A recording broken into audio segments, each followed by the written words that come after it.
Hi, GoodHard Story Podcast listeners. We are at the end of our season, and getting to be here with you is such a joy. This season of the GoodHard Story Podcast has been rich beyond belief. Every episode was inspired by a question or suggestion our listeners, you guys, sent us. Because of your thoughtful contributions and incredible vulnerability, we have had dozens and dozens of life-giving and heart-changing conversations with some of the most brilliant people I've ever spoken to. Thank you for sharing many, many hours of this past year with me, friends. It is just an honor that you would be here and let me talk to you. I'm just so grateful. I am so hopeful that God has used the GoodHard Story podcast to help heal a hurt in your life.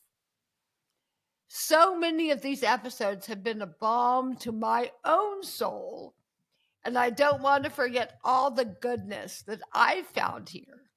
It's selfish. I'm getting constant conversations that feed my soul.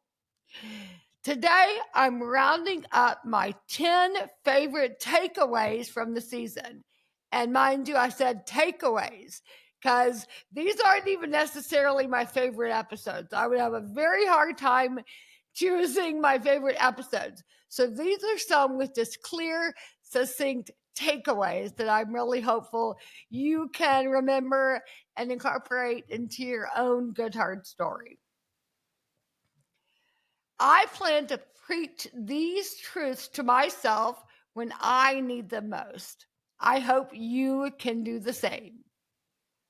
Okay, so the first one I'm going to share with you about is episode 68, Own Your Feelings, Change Your Life, with Deborah Falletta. This was a incredible conversation. It blessed me so deeply, have thought so much about it since. Actually read her book Soul Care, which is so outstanding. Highly recommend it to all of you. But here are some specific, succinct takeaways. She talked about how thoughts become feelings, feelings then become behaviors. There's thoughts to feelings to behaviors. So an exercise in order to kind of get ahead of this is to next time that we engage in a behavior and don't want to continue in it, I identify what the behavior was, whether it was scrolling for 2 hours on the screen or drinking too much alcohol or whatever the destructive thing is in our life, shopping on a weird app for 3 hours, something bizarre. Then we record the behavior, stare it down, and then start to consider what were we feeling that then led to this behavior. Then why were we feeling that? What thoughts led to feeling that way? We are active participants in our thought patterns, not victims to them. We are active participants in our thought patterns and not victims to them. Just because you think something doesn't mean you have to believe it. When a thought forms in your head, examine it, question it, compare it to God's truth. Does it align with what I believe? I think that question she threw out is so important. Does this align with what I believe to be true? Just because I think it doesn't mean I have to believe it. I think that's so good. We see God through the wounds that others have caused us rather than the wounds Jesus endured for us. Spiritual health doesn't just come down to spiritual habits. Our spiritual health is determined by what we believe about who God is, whether we're seeing him as he is or seeing him through the pain other people have caused us. Wow, so powerful and thoughtful. And as you'll see throughout this roundup, I really like the therapist. You may have noticed. I really, really like the thoughtful Christian counselors. If therapy seems too crazy of a concept to you, who are talking about the intersection of our faith and neurobiology and how it matters and why it matters and what's going on up there in the brain that's leading to the feelings, leading to the behavior. Next, absolutely incredible therapist who I love, episode number 71, What Your Feelings Are Asking of You with Adam Young. Oh, this was such a good one. He said that God is the God of all comfort. So he wants to comfort the wounded. If you are covering your wounds and when you are minimizing your wounds, you are not granting God access to comfort you. That's a powerful thought. There's a fascinating phenomenon where trauma can open the heart to joy.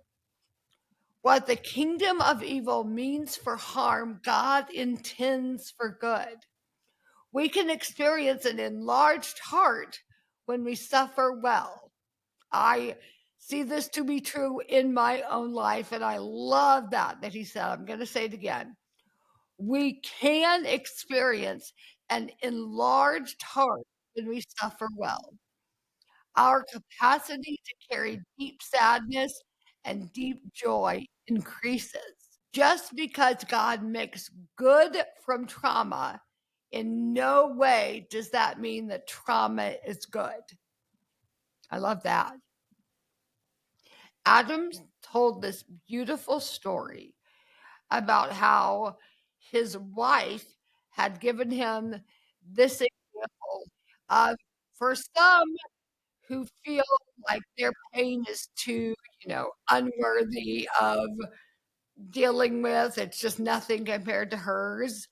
Um, his wife gave this example that's really informed how he talks to his patients. That, if there's this dramatic bomb that goes off and you have shrapnel stuck inside of you, that's big T trauma. Whoa, there you see it. If you have a splinter in your foot, that's a tiny little splinter in the bottom of your foot, is it really that big of a deal compared to shrapnel in your, shoulder? Doesn't seem to be. However, that little splinter dramatically affects the way you walk through life. Very seriously, must be dealt with to keep walking. And I just thought that was such a powerful um, thought and so true. Our wounds are worthy of dealing with. And God is not honored when we do not address our deep woundings. I love exploring traumas of all kinds, big T and little t, as evidenced by this list of takeaways. Okay, Adam beautifully said in our conversation that only God can use trauma to enlarge our hearts, to open our hearts to joy. We can't explain it, but we can experience it. Genesis 50:20 says, What the kingdom of evil means for your harm, God intends for good. Next, episode 76.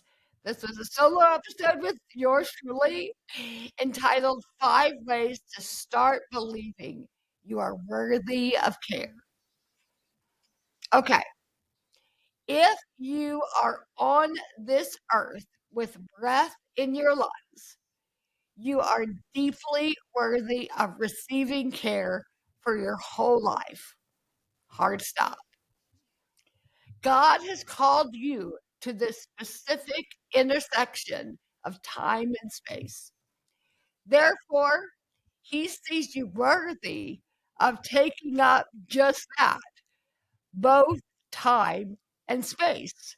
I love this thought so, so much.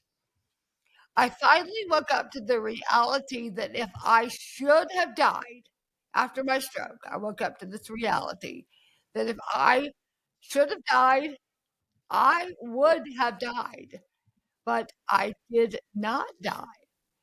Therefore, I am worthy of taking up space on this planet, and that means I am worthy of being cared for if I need care for my whole life. And the people in my life who love me get to be a part of that, taking care of me. I am worthy of care. I would go as far as to say that the people in our lives who have to take care of those of us who need help are actually receiving a glorious inheritance. We think that we are casting on some terrible curse to our kids or the family members who are seeing our suffering up close and caring for us, caregiving for us. And I think we need to reframe that it is a glorious inheritance to care. And it's changing the character of the people for tremendous good who are taking care of those of us who need more care. Okay, speaking of caregivers, episode number 78, Self Care for Caregivers with Ken and Johnny Tada. As many of you no doubt know, I love Johnny Tada so much. She is probably my main mentor in this world and got to mentor me up close for many years while I lived in California, but we are still very, very connected to this day. And I love Johnny. And Johnny and Ken would have Jay and I come up to the International Disability Center where she works for lunch many occasions throughout our years in California. And we just love that dynamic of Ken and Johnny. So this was really a dream to have them both sharing with us from each one of their unique perspectives of an interability couple doing life together for many, many years. It was beautiful. Um, One thing that really struck me that she said was the world is not made for people with disabilities, people who require significant care. But caregiving is an opportunity to make a little version of the world that is made for our loved ones. That's the truth. As a caregiver, Kit said, failing to take care of yourself is a disservice to both you and the person for whom you are caring. And that is such an important point. You must care for yourself, caregiver. That's not selfish, but wise and benefits you both for sure. Jay and I have a little rhythm that we're about to um, do in a couple weeks called our Eat, Pray, Hope. And originally, it was my little um, stay in my own home by myself. It's my take on the Eat, Pray, Love, but I call it Eat, Pray, Hope. And I go 24 hours with no stimulation of any kind. So I don't see another human being. I'm completely silent. I am just here and quiet. And we realized Jay needs to use this as an opportunity to do the same. Now he goes somewhere else. And this year he's actually taking our son to camp and then staying an extra night at a hotel. And we realized like, oh, this is really smart for us both. We're both doing our little eat, pray, hope. And it's wisdom through humility. Mm. Okay, next, episode 81, Becoming Who We Were Meant to Be with Dr. Dan Allender. This was an incredible conversation, and I'm sure I've talked about this somewhere on here. But what's really, really cool is in this gigantic season of the podcast, I interviewed both Dr. Dan Allender and Dr. Adam Young. But in addition to interviewing both of them, I was able, after interviewing them, to attend the Story Work conference that they spoke at Trinity Anglican Church right here in Atlanta. So they put on this glorious conference called the Story Work Conference that just goes deep and was incredible. I would highly recommend it to you. And I had already interviewed both Dr. Allender and Dr. Young on my podcast, so I kind of knew them already. It was really, really special. And I deeply, deeply love this thought that Dr. Allender shared. All life east of Eden is a form of trauma. Whoa. I'll read that again, friends. All life east of Eden is a form of trauma. No matter how dramatic or mundane your story has been thus far, you have sustained wounds, which means you have opportunities to experience healing if you're willing to examine those wounds. He talked a lot in this episode about utilizing curiosity, just curiosity about your stories, about your past story, and looking specifically at stories in your life and bringing curiosity to them, asking questions of what could be part of the wounding that happened here. He said that entering into your story will take you into conflict with God. However, that conflict can be a part of our worship rather than a failure of faith. What a profound thought that our conflict can be a part of our worship rather than a failure of faith. Okay, episode 82, being refined and redefined with Lisa TerKeurst. This was an extremely meaningful episode to me. I've known Lisa for over 10 years now, and way before that, she had marked my life with her books, her teachings. Just go back and listen. Lisa is just unreal. And Lisa has suffered, like really, really suffered in this time I've known her, actually. In these last 10 years, and even more than that, probably 15, she has just been through the ringer with so many just extremely difficult health scares, the dramatic, her marriage completely fell apart after infidelity, and she got divorced and now is remarried. It's just a really unbelievable story. So Lisa has been processing just very hard suffering as a Christian leader in the thought space, speaker, writer.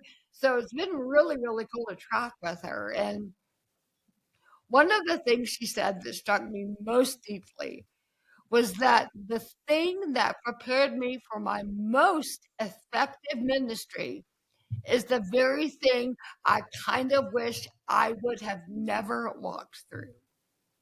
Wow. I think that is the case for so many of us.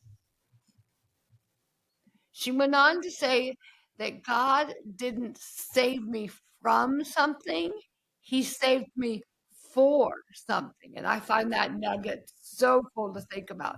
God did not save me from, He saved me for what was to come. And I resonate so deeply with the purpose of that. Wow. She said that using your hardship for good doesn't make it less painful. No, it can still be terribly painful. It does give the pain purpose, however. And I completely agree that it's still painful. There's still so much sorrow and sadness in the story. And yet there is such incredible purpose to the pain, and that makes it survivable, honestly.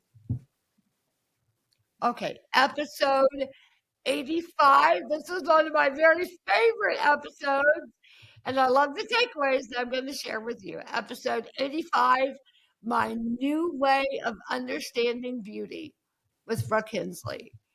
Ever since Brooke first taught on this concept years ago, and subsequently, as I've continued to engage with this incredible teaching, and goodness, Brooke came to camp and taught this teaching to both campers and volunteers alike, and it's just really unreal. Basically, the teaching of the third way of Jesus, the subversive nature of Jesus. Go back and listen to it. I'm not going to describe it all right now, but whoa, it is, it's everything. It's life changing. She said that beauty reminds us that we are advocates of another way. It is a protest of the darkness and chaos all around us. I resonate so deeply with that, and I love to be a joy rebel, to have a rebellion of joy in the story. A huge part of rebelling with joy, I believe, is beauty. Beauty as a response to all the chaos and all the darkness. I just feel so drawn to that thought. And I think maybe that's one reason we felt so just called to make Mend this beautiful space that it is, and to make camp beautiful spaces, and really to create beautiful spaces wherever we can, because beauty is a response to the darkness and the chaos. And it's so soul filling. Go back and listen to this episode and hear all about the cellist from Sarajevo and the response to the darkness. It's incredible. Christians are meaning makers and narrators. We get to narrate the story of the world to the world. We're called to do this. I believe for us Christian parents, that's what we are called to do, is narrate the world, to our children, always. Never missing a chance to identify true beauty when we see it. Brooke went on to say that beauty is practicing delight and awe everywhere we go and everywhere we find God. Vanity is striving to conform to the world's definition of beauty. I would go on throughout that season to explore beauty and body image. You may remember if you listened to some of those episodes, but I love it so much that this is where we started with beauty, true beauty, way beyond anything physical and of the potentially vain nature. But no, we're talking about a deeper kind of subversive beauty. I love that. And I love you, Brooke. Okay, next, episode 93, How to Face Your Grief Head On with Mary Austin Hall. Now, some of you may have already listened to this incredible episode and know Mary Austin is my precious sister-in-law who suffered a dramatic loss last summer, 2 summers ago. And you can go back and listen to all the details of that episode. But she, after her dramatic stillbirth miscarriage, grieved in the most glorious way and was so thoughtful and wise and tender in her grief that I wanted to have her share her wisdom. And boy, did she. I mean, whoa, it was amazing. She said this phrase, and it has stuck with me so powerfully. She said that grief is a matter of stewardship. Grief is a matter of stewardship, that how we grieve, how we lament what's happened to us is a matter of the stewardship. How cool is that? God is not wasteful of our pain. Don't waste your grief. Don't waste the pain. Could not agree more. Healthy grief requires the right proportions of presence and distraction. We can choose to be present to our grief as an act of faith that trusts God will pick up the pieces. And as a side note, Mary Austin, you are doing that, and it is so amazing. She now has her son, Rob, who will turn 1 in a few weeks, and she is just continuing to show up in such a amazing way for what has been her terrible, tragic losses and her current joy, and holding both of those so well. And it's been an honor to watch up close both her mother, precious baby Rob here on earth, and honor Samuel in heaven. Okay, episode 94. You're More Than Your Mind with Dr. John Swinton. Dr. John is an incredible disability theologian in Scotland, and his conversation was so cool and so thoughtful. And he he said a lot of really, really important information, and please go back and listen to it. But these are a couple of my takeaways. We assume a person's identity is all about their own memories, the story they tell about themselves. But in reality, it's not our stories that make us who we are. It's God's story that makes us who we are. Wow. Whew, almost made me cry. It's God's story that makes us who we are.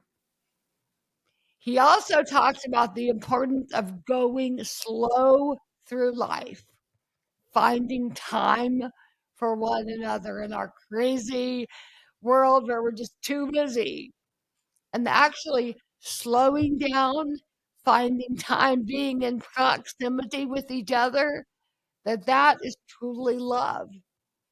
He talks about the speed of love being 3 miles an hour, and I really, really love this idea that the average human walking speed is 3 miles an hour. And that's what Jesus did. Jesus walked at 3 miles an hour because that's slow enough to actually see people walking slowly through life and actually seeing them at that speed, the speed of love. Okay, episode 98, Receiving the Gift That You Didn't Want with Philip Yancey. Whoa, this episode, oh my goodness. I had just finished reading his incredible memoir, Where the Light Fell, which I would highly recommend to all of you because it was, oh wow, it was just unreal. And this interview was just so tender and important. And I mean, he is so wise. He said that health is the ability to adapt to life as it happens. We can't control what happens, but we can adapt to it. And I'm like, Dr. Philip, that's my whole flow is adapt to it, pivot, develop emotional agility. Um, and he identifies it as health. The health is the ability to adapt to life as it happens. And I love that nugget. I hope you remember that takeaway. Very, very important. I would probably say cultivate emotional agility. It's all kind of the same thing. Health is the ability to adapt to life as it is happening. He also went on to say that redeemed pain impresses me more than pain removed. And that was like a mic drop moment for me. Redeemed pain impresses me more than pain removed. When something goes wrong, maybe God doesn't immediately need to remove it. Maybe we should pray for him to redeem it instead. He also said, and I will never forget these words, that God uses the talent pool available. God uses the talent pool available. Our job is to be available for God to use us, not to be perfect. God doesn't use the perfect people because there's no such thing.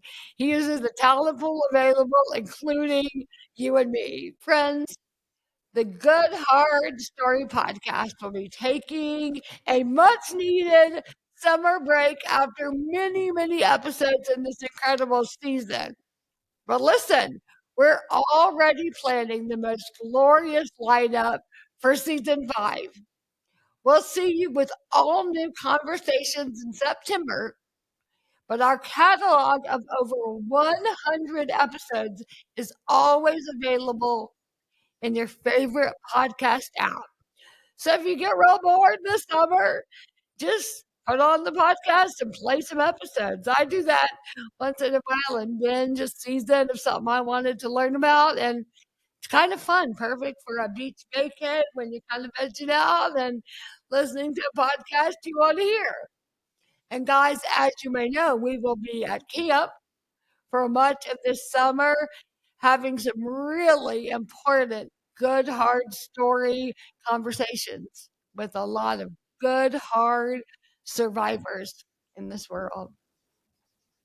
Listen, if this podcast has deepened your understanding of what a good, hard life might look like, consider supporting us. We're able to keep this show free to you and free of all ads because of the support of generous donors, all of our amazing generous donors. And we're doing a lot more than making podcasts. We're creating sacred spaces where families affected by disabilities can experience the hope of Christ within interability communities. We're creating sacred spaces of interability employment in our coffee shop and creating spaces of hopefully healing and hoping and learning and growing together, friends. To learn more about all of the work of Hope Heals, please visit hopeheals.com.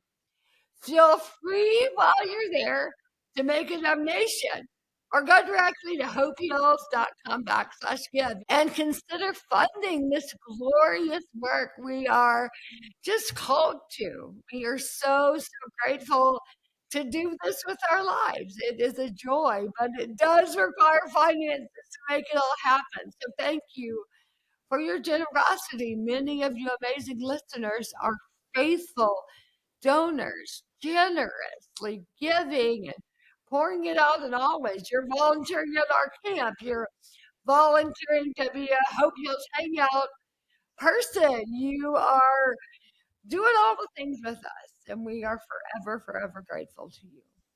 So I hope you enjoyed some of my favorite takeaways of this season and hope you will go back and listen to any episodes you missed that could bless you. And I just love you, sweet friends. I am so grateful for your partnership and how you are showing up for your good, hard story. Let's keep going. Let's keep living out while we are on earth these stories that we never could have imagined surviving. And let's not just survive, let's go deeper. Let's figure out how to live really well in our stories. I believe we each have the opportunity to take responsibility for our story and then get creative, living it out really well.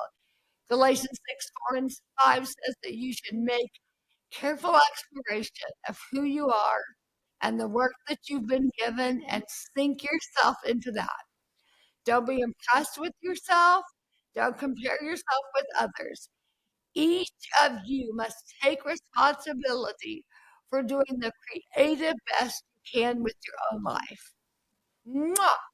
Glorious. Take responsibility and then get creative. That's the name of the game here, friends. God bless you all. I will talk to you in September. Have a glorious summer. Keep going on your good, hard story in life. Bye.